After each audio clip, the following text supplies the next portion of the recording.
What's up, guys? Welcome back. I wanted to do a quick video here because it's actually a follow-up video on a previous video that I did on how to handle a eBay credit card dispute. Now, since then, I've gone through a couple of these and I've learned exactly what to do and what not to do to make sure that you win this case.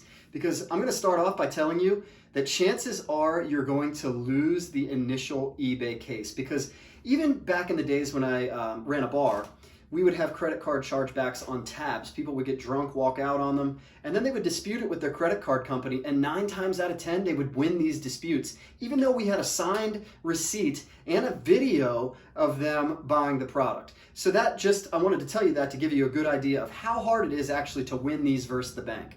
But you're actually going through eBay to handle these disputes, and eBay is the arbitrator here. And as I complained about in my previous video, eBay acts as the arbitrator in this dispute, and they don't give the seller the chance to talk directly with the bank or the buyer to talk about this dispute.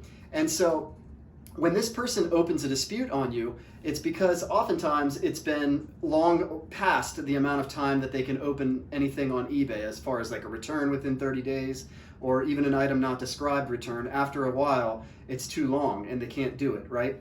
And so their last hope is an eBay credit card dispute, and they go to their bank actually and file this dispute saying, I never made this purchase. Now, if you remember back, Holliston Collectibles bought a score blaster from me back in like March when they came out, and then he received the package, the tracking said it was delivered, and then he even left positive feedback saying that he was happy with the purchase and he might even buy more. And then like 6 months passed, and I get a notice that he's doing a credit card dispute. And of course I messaged the buyer and I said, hey, you don't remember leaving feedback? Like, you totally bought this item and were happy with it, and now you're lying. And this is a tactic because they know they're going to win. It's their way that they can scam their way back out of the money.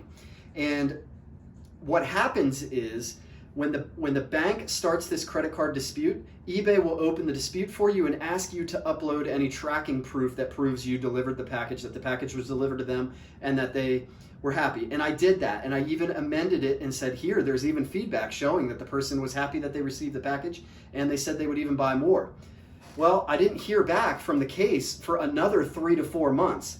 And in that 3 to 4 months, it made it so that it was like 9 months since the original sale and tracking was sold. So the tracking expired, right?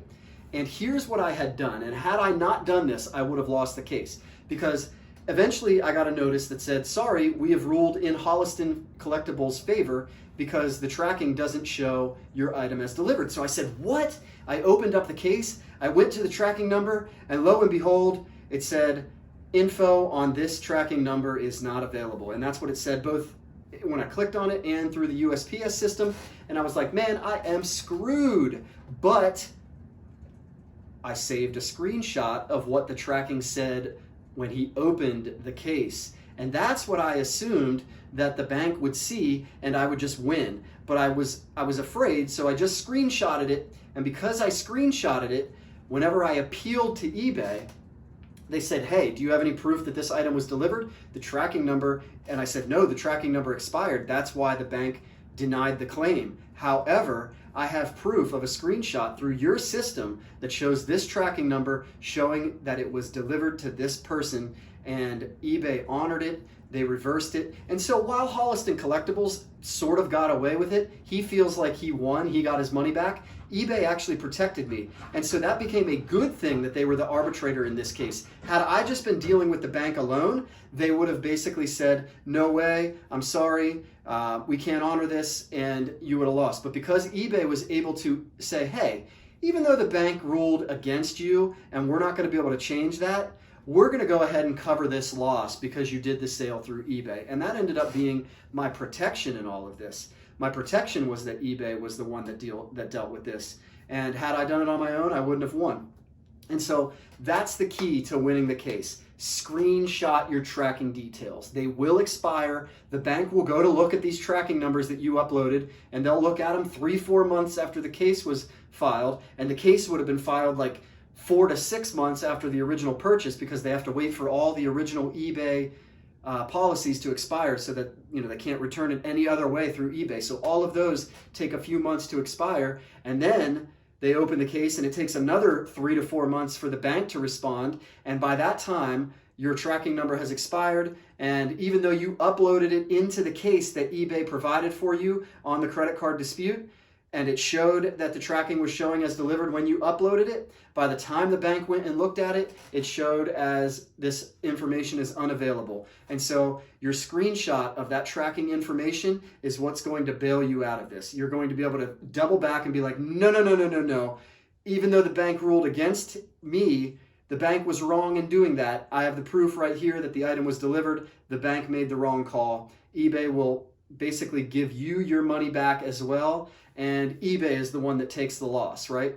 And that's great because neither the buyer nor the seller takes the loss, although the seller, or rather the buyer, should really get punished in some way and never be allowed to sell on eBay again, or never be allowed to buy on eBay again. And they should probably get arrested for fraud, this Holliston Collectibles person whose